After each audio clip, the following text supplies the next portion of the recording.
have to be more transparent with how much you're going to end up in debt. But I also think we got to fix the damn loan system. We tried to introduce SAVE.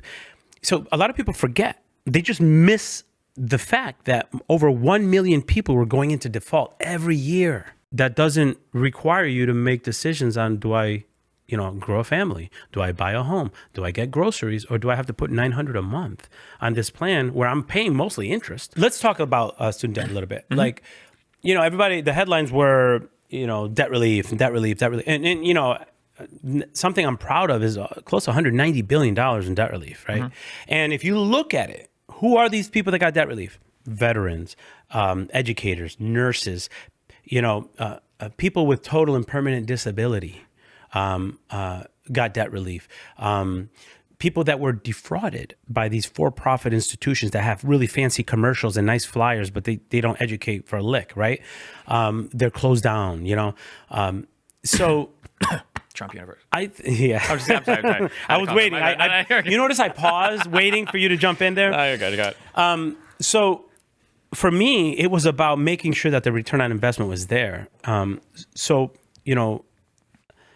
I agree with you. And part of my focus as secretary, I went to state colleges, right? I got I went to K-12 public schools in Connecticut. I went to Central Connecticut State University. I always say I walked in with an imposter syndrome and I walked out with a future. And then I went to UConn for my grad work. And I'm a product of K-12 public education and state schools. And I was able to advise the President of the United States. And, my story shouldn't be a counterexample. That's happening across the country, right? I do agree that we have to be more transparent with how much you're going to end up in debt. But I also think we got to fix the damn loan system. We tried to introduce SAVE. So a lot of people forget. They just miss the fact that over 1 million people were going into default every year. That's crazy. We set out to fix the problem. We said we're going to do an income-driven repayment plan that doesn't require you to make decisions on, do I, grow a family? Do I buy a home? Do I get groceries? Or do I have to put $900 a month on this plan where I'm paying mostly interest? So we said we're going to fix the problem. We're also going to create transparency in colleges, hold them accountable, and we're going to make sure that if you choose public service, I said a little while ago, teachers make 24% less than people with similar degrees in other professions. If you choose public service, you work for 10 years in public service, you pay your loans for 10 years, your loans are forgiven. That was signed by a Republican president in bipartisan fashion. So we were working on fixing a broken system to make higher education more affordable, more accessible. Not saying don't do higher ed, but let's make sure that there's a better return on investment. Your generation, I feel bad. Like I have a young a nephew who's like 25 years old. He's an educator. His wife is an educator. They're buying their first home. They're going to be in debt for a minute. Why the hell are we making it harder for them to grow a family? We need to fix what's broken, while not saying higher education shouldn't be an option.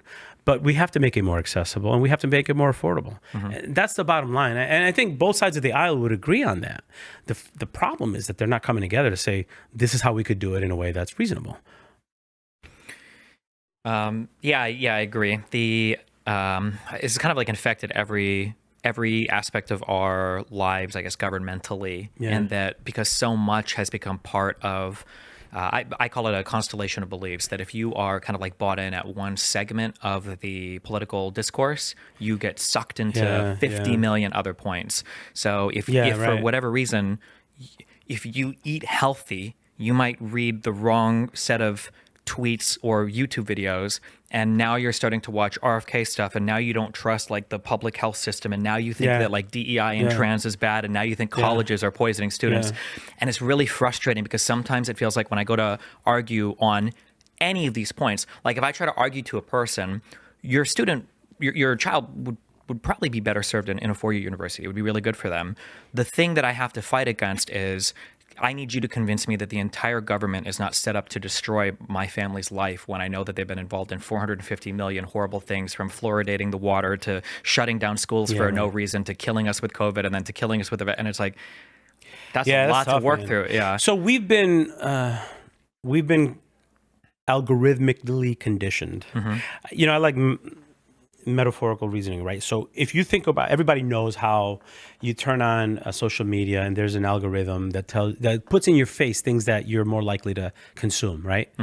And if you look at your For You page, it's going to be based on your history, right? And what you like. I think the same is true with media. I think the same is true with what we choose to pick up and read.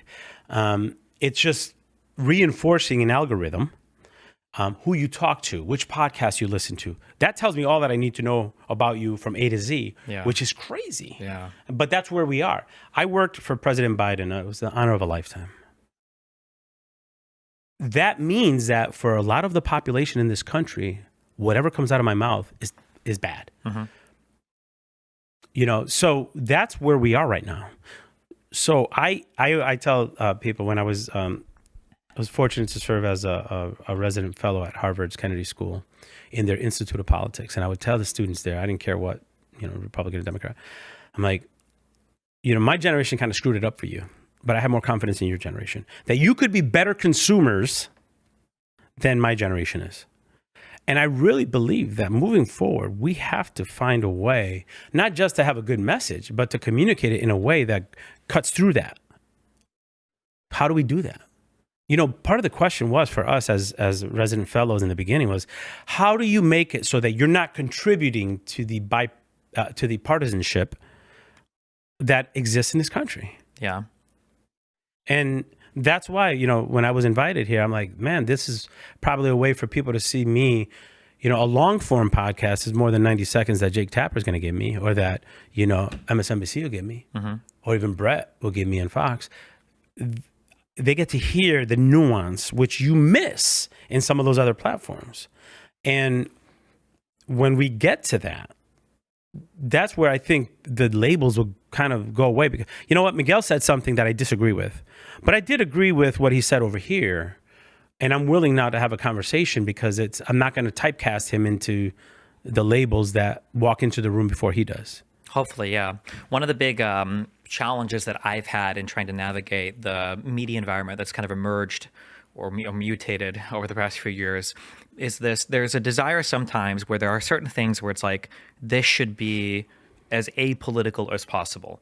What should the child vaccine schedule look like in our country? Or what's the best approach to K through 12 and higher education? Like, you should be as apolitical as possible.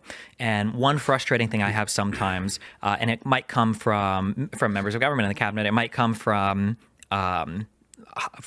educated people, from researchers, from people or whatever else. I'll find that there are a lot of people who are on, I'll say, more politically aligned with me.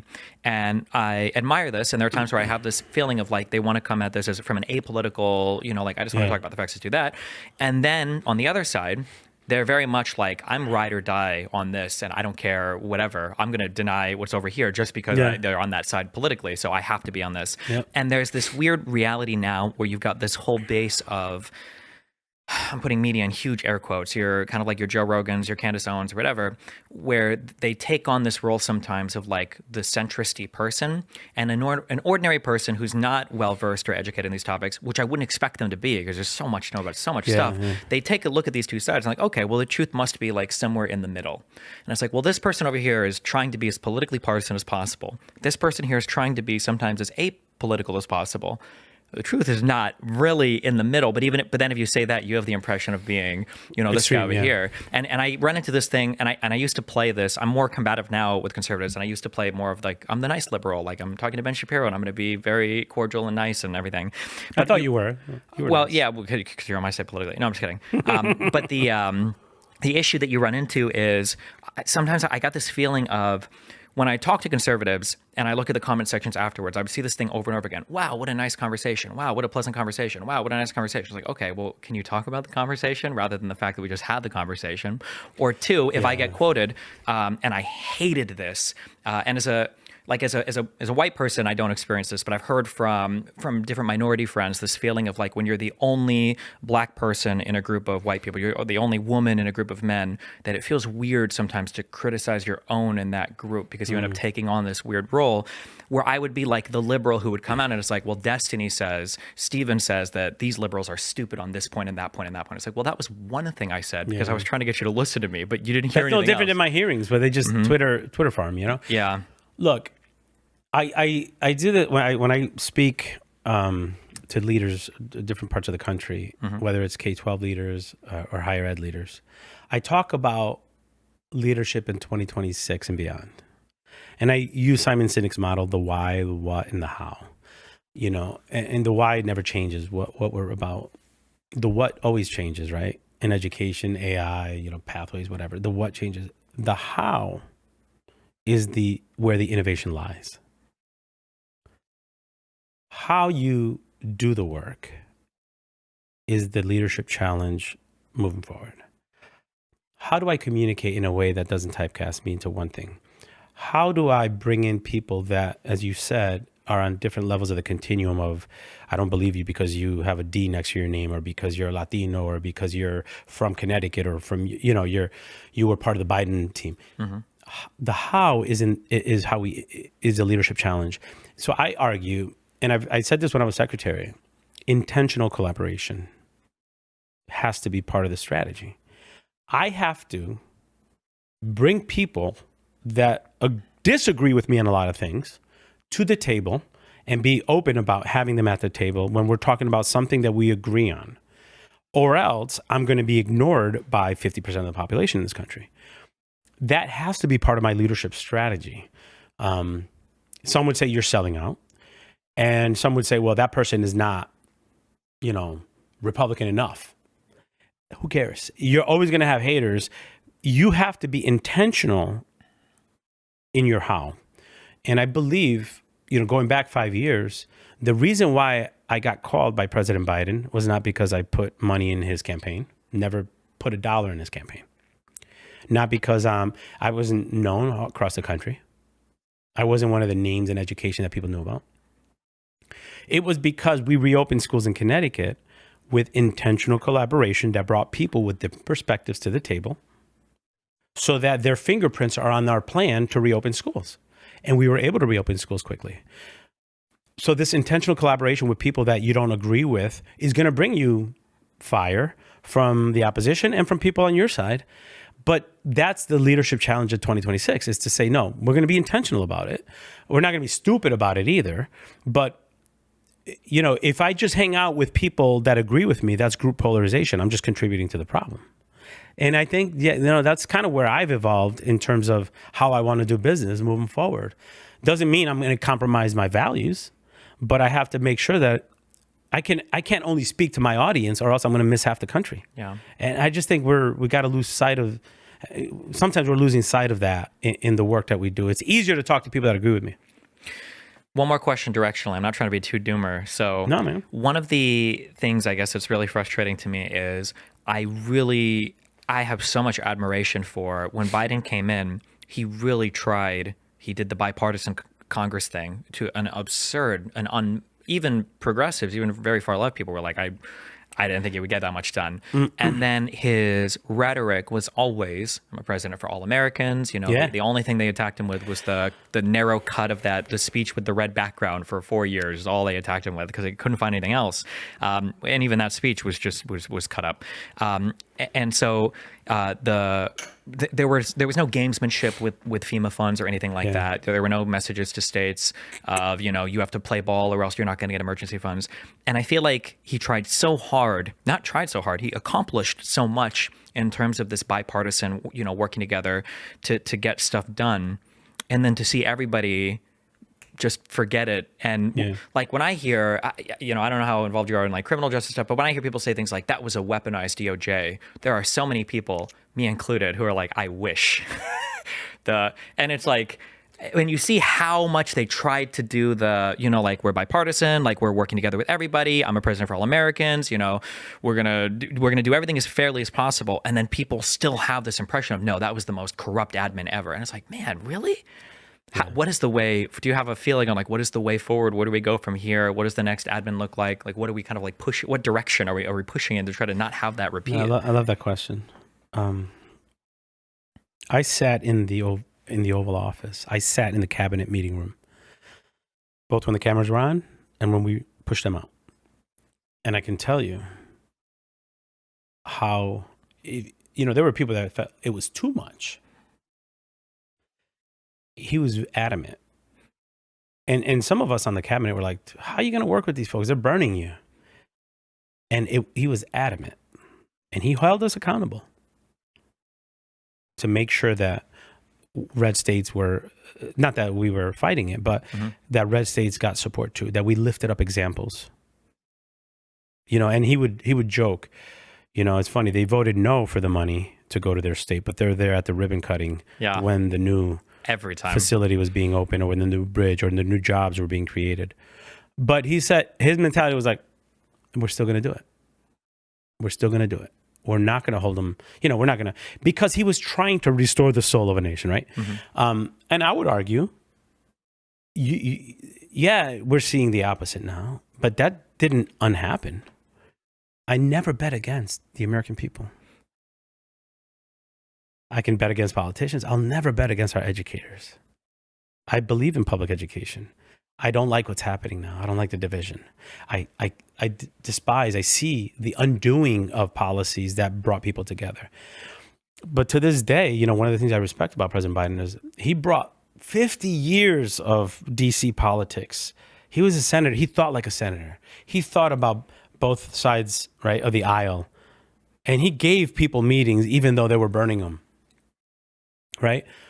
He did that intentionally because he knew that the American people they're not as partisan as DC is, and they want people just to work for them. And you're right. But there was a lot of bipartisan work done that we're going to see the benefits of, right? There's a lot of undoing of it now, but there was, and I still believe that mentality exists. Right now, you don't see it because we are in extreme times. But I do believe moving forward, this country will rebuild. This country will reimagine. I don't even like to use the word rebuild because it shouldn't go back to what it was. We need to reimagine what it looks like. And I'm hopeful that in 2028, in 2026, it'll be the beginning of it. We're going to see a country that hopefully the pendulum doesn't swing just back the other way, where now colleges and K-12 institutions are going to get, does that mean we're going to get 4 years of this and then we have to undo it in another 4 years? That's hurting the American people. I hope that this next wave can usher in a period where we say we got to learn from how partisan hurt the American people.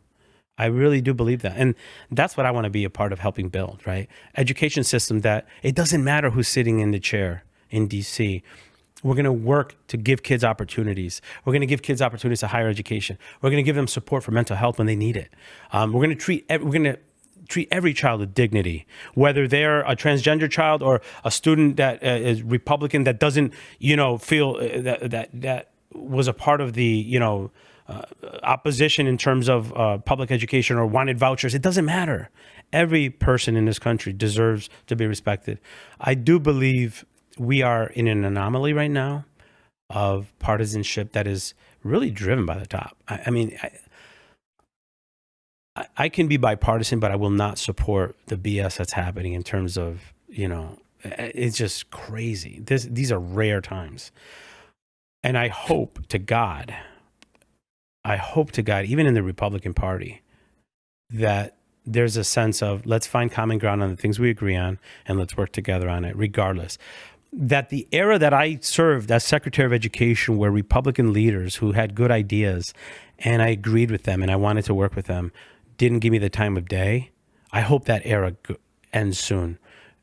Our students deserve that. Our families deserve that. Our country deserves that. And I'm here for it. And I know the folks that are listening right now are just tired of the BS in DC driving the narrative. We need to really bring it back to the people who are being hurt or helped by the policies that we create. And I'm hopeful, man. I'm not a pessimist.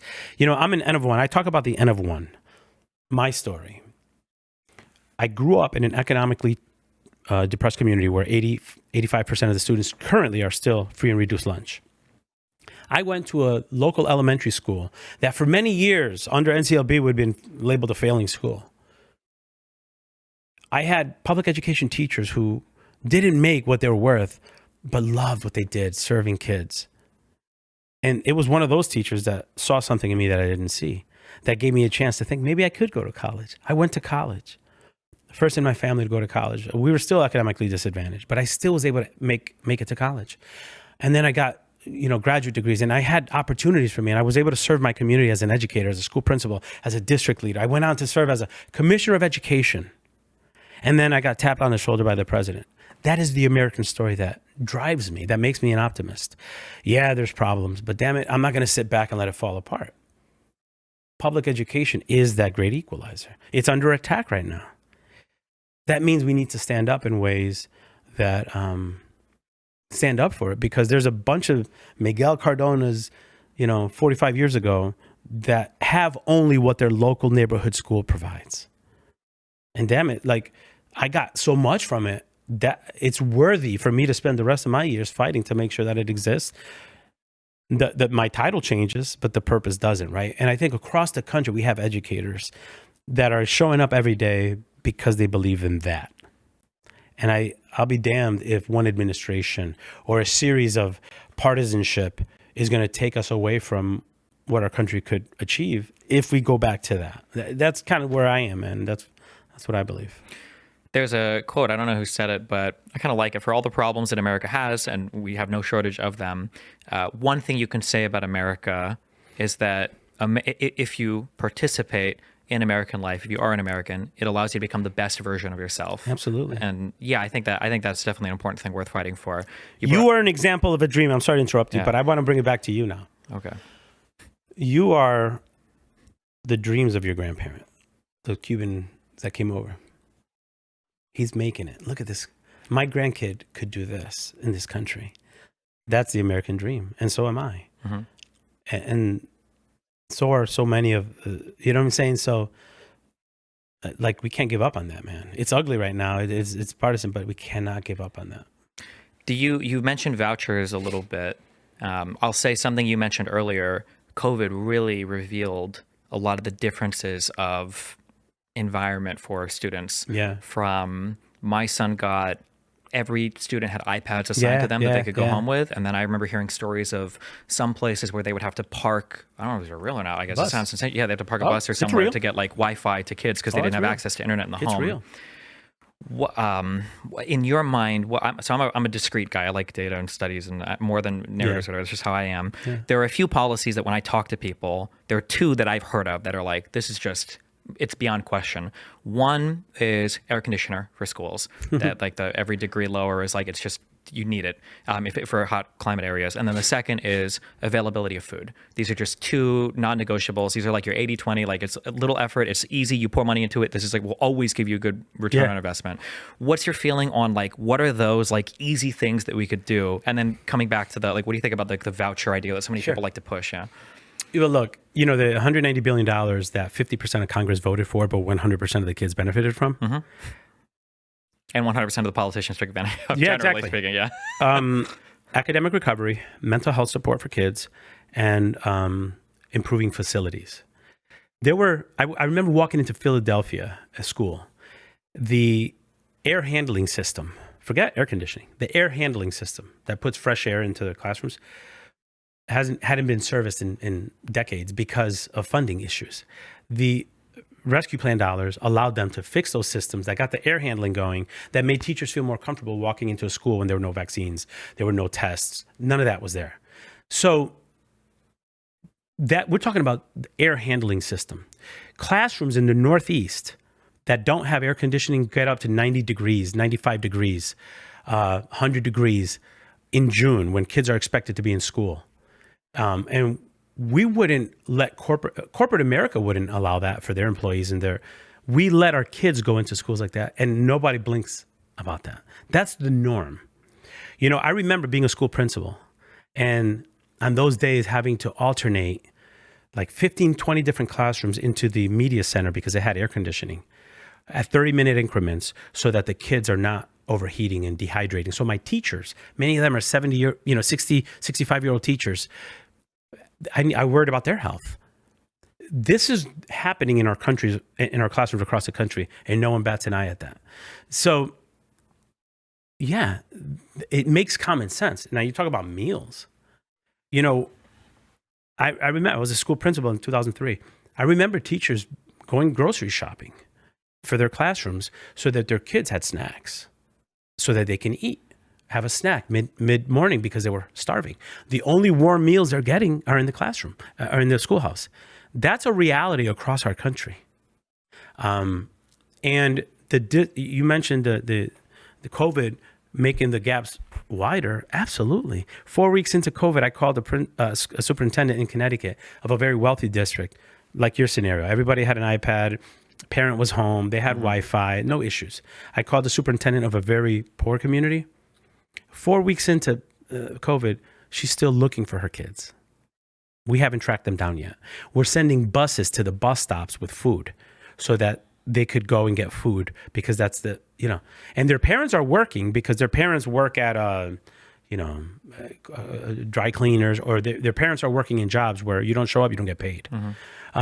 So the gaps got greater. That's a reality in our America today. And part of the work we tried to do in the first several months of our administration was close those gaps by providing those ARPA dollars. Rural America, mostly red, suffered the most. They're still suffering the most from the policies that are being passed right now. When summer school goes away for rural students, that's all they have, right?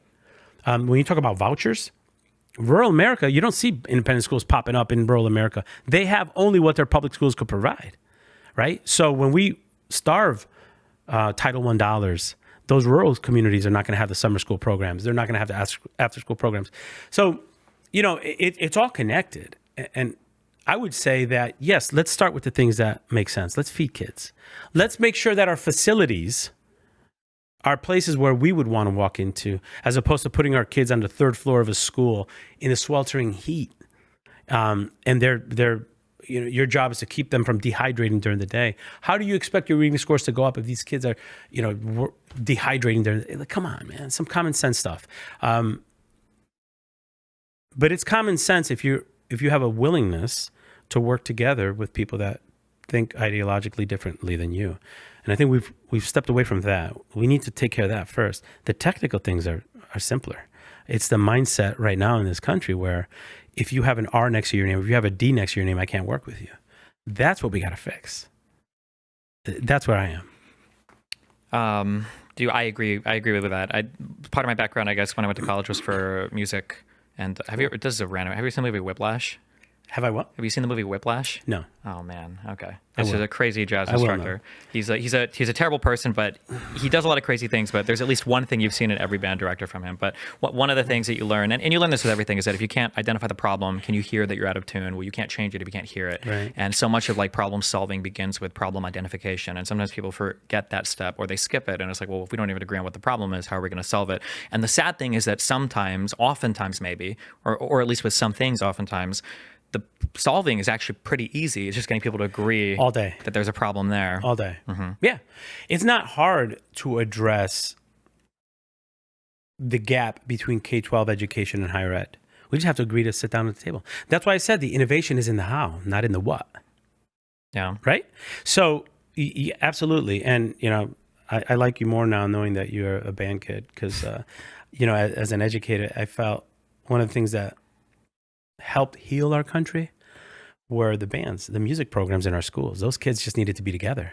And it brought normalcy when we were coming out of the pandemic, hearing bands, Friday night, the students in the bands. And for me, a lot of improvement is kind of like jazz. It's improvisation. What's happening? How do we react to the issues, and how do we improvise to make sure that we can move to problem solving? A lot of it right now is making sure that we could talk to each other, making sure that we could create a band together in order to create the beautiful music. We are choosing not to work together based on, I think is by design, division that has been manufactured in this country. Another frustrating thing on that point, I get so many emails from people who work FBI, CIA, like people who do like intelligence stuff. I get military emails. I've gotten emails from educators, from nurses and doctors. One of the overwhelming things that I see in public service that I feel like is just so disconnected from the American population is 99.99% of the people that have these types of jobs really just love the country. They want to serve the country. They want to make the country a better place. These are not glorious jobs where they're making billions of dollars. And to see so many people, I can't imagine the feeling of like, I'm already earning less than I would if I was in the private sector, and everybody thinks I'm an actual Satan-spawned demon trying to destroy their everything. And it's like, I'm standing between you and oblivion. I can't imagine the frustration of every single... I remember when the Republicans tried to spin this, I think, as like that people were making random... Or that the police were arresting parents complaining about schools or something, but it was like people were calling in bomb threats or something on some of these school meetings. It was insanity to me. And it was this idea that it sucks that like, if I make a decision and it's the wrong decision, I think COVID was so much of this. Okay. I think there was so much amazing conversation that still today could be had about prospectively, did we make the right choices locking down? Could we have made better choices? Could we have opened schools? Like how many different things could we have done? But those conversations can't happen when they start with, okay, well, I wanted what's best for my kid and you wanted to kill everybody. So let's start from there. And it's like, well, Jesus. That group polarization is something that we really need to, but we all have bias. Sure. We all have to recognize our bias when we walk in the door. But I think you have to recognize, and I tried, in the past I had those, I don't know as much anymore, but like, well, even today with the average person, not with the media figures I wrote out, but it's like, I have to believe that you want what's best for our kids. But I need you to believe that I also want what's best for our kids. And we have to start from there, because we can't start with thinking that one of us wants them all dead, because we can't have any common ground. It's just a fight at that point. And the crazy thing, and I want to get back to vouchers, but I want to talk about public service loan forgiveness, because I think that's a good example of what you're just saying, right? When we think of debt relief, Biden debt relief, he's handing out money to the, let me tell you what we did with public service loan forgiveness. There were only 7,000 people prior to us coming in that got it. Public service loan forgiveness, it was passed in bipartisan fashion in 2007, signed by a Republican president. You work 10 years in public service, you pay your loans for 10 years, your loans will be forgiven. That's to increase the number of public servants, because we know they're not getting paid what they would be getting paid in the private sector. They do it because they love it. So 10 years passed, 2017. From 2017 to 2021, only 7,000 people get public service loan forgiveness. I believe there were obstacles put in the way on purpose. We come in, we said we're going to fix the system. In 3 years, we got 1 million people to get public service loan forgiveness. So, billions of dollars going to public servants, teachers, nurses, police officers, firefighters, military folks, civil servants. And people are like, oh, you're giving money out to me. No, this is an example. I was in New York. I was talking to an educator who told me I got $20,000 in debt relief. So the money that I was going toward paying my loans allowed me to fix up my bathroom in my apartment, 20-year teacher, in my apartment in New York, so that my disabled husband can finally go into the bathtub with dignity. I had another educator tell me, I was so thankful for the $15,000 in debt relief that I got, that instead of paying that loan off, now I can get into an apartment, because now that money's going to go to an apartment where my son, this teacher's been teaching over 15 years, my son no longer has to sleep in a walk-in closet. Is that too much to ask? So when we humanize the work that we're doing, it lowers the temperature and removes some of that partisanship. When we say, who wouldn't want a teacher that's been teaching for 15 years in New York to have an apartment where their child doesn't have to sleep in a closet? Because they're making, 25% less than somebody with a similar degree in another profession, right? So there's that. Now, that's public service loan forgiveness. When we humanize it, when we bring stories, and I think maybe I'm even guilty of this. I talked in billions. Oh, we're doing billions here. Nobody cares about that. Tell me about the story of the American. I don't know if that person was Republican or Democrat. I don't care. That teacher deserves to have dignity so her husband can take a bath being disabled with dignity. Especially because, and it's crazy because we don't think about this as Americans, but they really are some of the most important people in our entire society. There are so many people that I've met, and now you're among them, who are, I was on a path in life and I had one random teacher in high school, in grade school, that believed in you, man. turned me on to some subject that completely changed the trajectory of this person's life. And some of these people are even getting emails where it's like, can we do the thing where every student brings in 2 boxes of tissues or whatever? And it's like, man, the school doesn't provide this. That's crazy. You like the teachers to like beg, and it's like that's I was buying my own copy paper. Yeah, when that's I was insane to me. Yeah. You know, and that's the thing. Like, we called them essential employees 5 years ago. Now it's like, you know. So we want Finland results. We don't put in the Finland investments. Let's go to vouchers real quick. Yeah. And I'm gonna put in a nutshell the experience that I had when I was secretary. I was winding down my time. I think it was in Indiana. I was talking to a superintendent who said, I have a limited budget. I'm worried about being able to provide the basics. I need reading teachers. My kids are not reading at the level that they need to be reading, right? But because of the voucher program, I have to take $12 million out of my budget and give it toward scholarships or vouchers for independent schools. That happened. Can I just real quick so people understand? So the way that in case you don't know, so for the voucher system, my understanding is that your property taxes basically go towards funding your particular schools, but a voucher doesn't just let you take your kid and put them in a different school, sometimes a private school. It also takes away the tax dollars, I think, that public school would get otherwise. Right. Okay, yeah. To simplify it, here's the education budget. This superintendent had, and this budget was, working to make sure all kids can read on grade levels, so on and so forth. Have meals, safe. They had to take $12 million out of that budget. So now they're operating with $12 million less.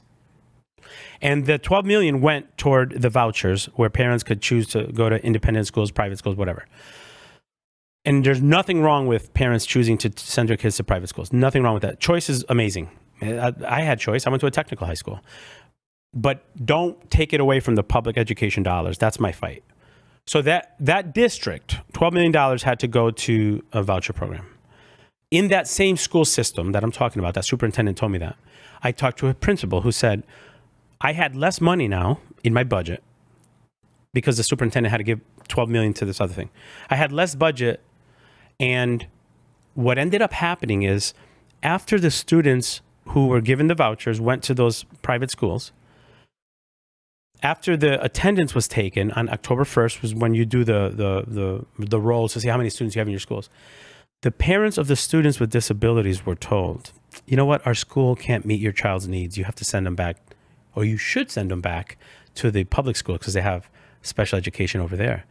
The money didn't go back to the public school, but the student went back. So basically, you're giving choice for a lot of these independent schools to choose which kids they want to take. It's harder to educate. It's more expensive to educate children with disabilities, children that are not reading at grade level. So what you're doing is you're taking money from public education, money that was going to be for reading teachers, giving it to vouchers, and funding schools that can choose which students they accept. It costs more money to educate children with Down syndrome. It costs more money to educate children with autism. It costs more money to educate children with mental health or behavioral issues. So what ends up happening is those students end up coming back into the public schools, which will always serve them. But now they have less resources because those dollars were being sent for the vouchers for parents who would have sent their kids to those schools anyway, because in many cases they have those resources.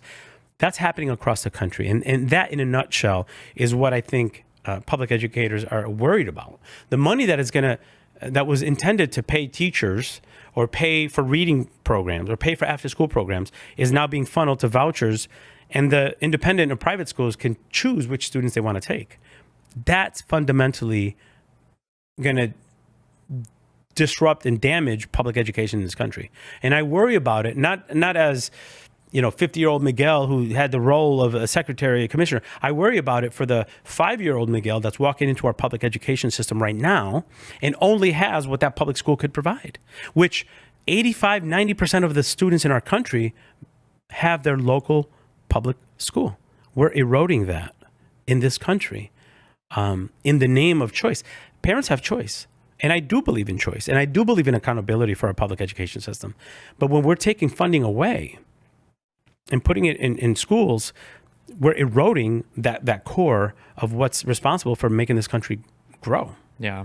I think selling it on the conservative end too, you mentioned school as being ideally the great equalizer. On a conceptual level, the voucher thing, it feels to me like it actually hurts a bit of the meritocratic part as well, to where we should all want a student that has the ability to excel, to be able to excel as much as possible. Right. Or at the very least, it should never, ever be like the facilities or the school that is holding the child back. That should never be the case.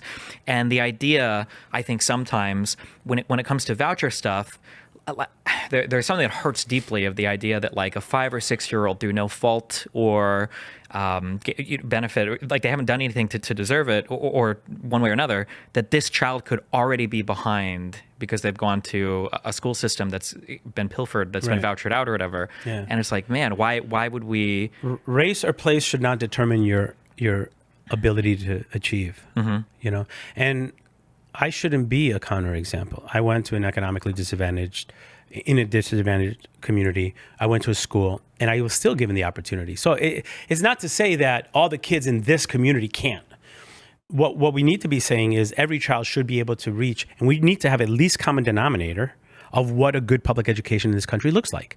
Now, when you're taking apart the checks and balances at the federal level and removing the Office for Civil Rights and cutting all the people, the technical support at the federal level whose job it is to make sure that kids in rural America are getting a decent education. When you get rid of that, you're limiting the checks and balances that are designed to make sure that all kids in this country have access to quality education, right? Maybe it's not the Cadillac version, but they're getting a public education that can open doors for them. What you're doing is dismantling that so that the kids with resources or good lawyers have access to good education and everyone else has access to lower quality education. Now, I can say that and in the same breath tell you that I believe that we need to hold all schools accountable to high standards. I believe that the best way to improve our schools in this country is to make sure that every classroom has a highly qualified teacher in it. I'll stand by that all day. As a school principal, I knew the quality of the teacher in the classroom matters more than anything else that I can control as a principal. Yeah. And we funded pipeline programs. We funded making sure, I can't control teacher salary from DC, but I can control what debt they're going to have if they've been serving for over 10 years. I can control funding pipeline programs. We went from zero states that had paid teacher apprenticeships to over 40 states with paid teacher apprenticeships in 4 years under the Biden team. Because we know that if we tell teachers, student teachers, we're not going to pay you for 4 months, but we want you to come into the profession, name another profession where you have to work for free for 4 months. That's crazy. And then we wonder why we have a teacher shortage. We created and supported paid teacher apprenticeships so student teachers could get paid so that they could get into the profession. That's real work to improve the profession so that we can get people in it. Now, you could talk about public education being bad and then be part of the problem that results in having substitute teachers floating around in most of our needy schools. Or, people don't want to teach in urban districts because they don't pay as much as their suburban districts. Like, let's get to the root of the issue. Let's talk about it. I'd love a Republican perspective. Let's talk about how we can come together on something that crosses the aisle to fix this problem that's happening in our. But what ends up happening is we cut the Office for Civil Rights in those communities that are urban because there's mostly Democrats there. That's crazy. Yeah. The gamesmanship and the politicking of it is really annoying. I guess just a couple more questions. On a kind of a personal, professional level, so you've gone from being a fourth grade teacher to, I guess, inarguably the highest education spot in the country. Yeah. I'm just kind of curious, are there things that you thought as a teacher, or even like, why does the principal do this? Or this is so dumb, or why does education work this way? That when you were the Secretary of Education, you're like, okay, I understand this now. And then once you're there, you're like, why can't teachers understand this? Or why can't principals understand that? Yeah, well, how did your understanding change of like top to bottom everything? That's pretty funny. I always try to put myself in the perspective of my fourth grade teacher self when I was in DC. I have this theory that Everybody loves coherence until it hits them. As a fourth grade teacher, I wanted all my students to follow pretty much the same rules. Mm-hmm. Oh, okay. But I didn't want my principal telling me how to be a teacher. Yeah. And then when I was a principal, I'm like, you know what? If only all the teachers did similar things here, we'd be great. But damn, the superintendent is always telling me what to do. Just let me do my own thing. All the way through, right? As Secretary of Education, I recognized that principle and I said, look, I know as a secretary who has done all these different things, I would want A, B, C, D to be consistent throughout the country. But I remember when I was a commissioner, I didn't want the federal government telling me what to do. So what I ended up doing is trying to really listen to the field and say, these are best practices that are happening. And if Delaware could learn from Oregon and California could learn from, Rhode Island on best practices, we're going to have a sense of shared practices and a community of practice where we're learning from one another. And my job as Secretary of Education is to facilitate the learning, the growth, the sharing of ideas, the exchange of what works well. We're all trying to solve the same problem. We're just not talking to each other, right? That's the mentality that I brought to DC. So to answer your question, as Secretary of Education, I wished we removed barriers and said, who cares what state it's from? I need to learn about college and career pathways. I want to learn from that state that's doing it really well, regardless of what labels I put on them. That's what I wanted to see up and down the chain. You've heard the expression, the smartest person in the room is the room itself. Well, for me, it was really about bringing best ideas across the 50 states, regardless. I remember having summits at the White House. I would bring different, and I was very intentional. I talked about intentionality. I was very intentional about bringing the commissioner of education from a blue state and from a red state and putting them at the same table and having them talk about summer programming. Why? Because at the end of the day, we just want what's good for kids, right?